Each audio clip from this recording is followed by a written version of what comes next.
Some bridges are more than steel and concrete. They are symbols, silent witnesses to human ambition, ingenuity, and the struggle for control.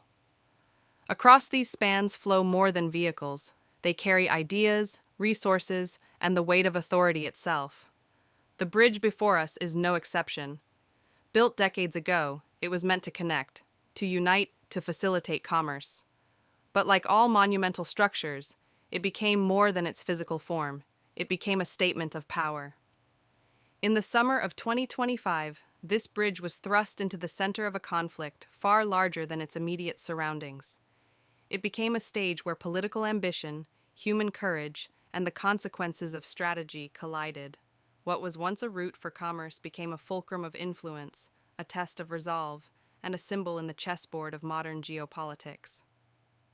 To understand its significance, we must first understand its story. The bridge's construction was an engineering feat, tens of thousands of tons of steel, reinforced concrete pillars plunging deep into the riverbed, and miles of road designed to endure decades of use.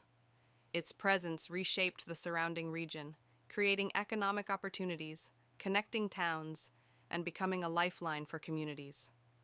Families depended on it for work, children crossed it to attend school, and traders transported goods that sustained livelihoods. Yet, as with all symbols of power, the bridge's meaning was twofold. For some, it represented opportunity, connection, and hope.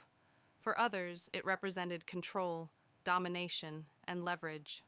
Governments and military planners alike recognized its strategic potential. In a world where geography defines strategy, this bridge was more than infrastructure. It was influence made tangible. Every structure carries a story of human labor, ambition, and consequence. The cranes that rose above the river decades ago were not merely lifting concrete, they were lifting the aspirations of generations. The workers who poured the foundations were laying down more than pillars.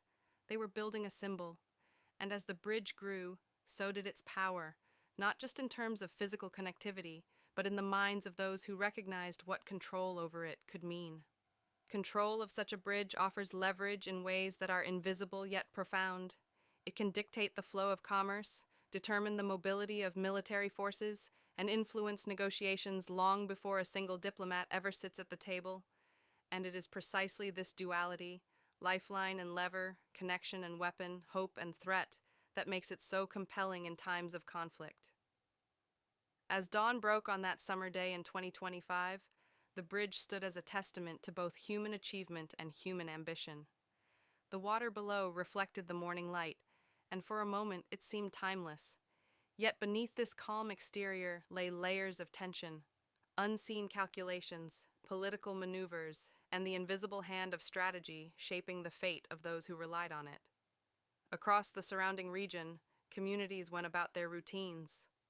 Fishermen cast their nets in the early light, unaware of the historical weight their daily lives were brushing against. Trucks carried goods across the bridge, each ton a reminder of economic interdependence.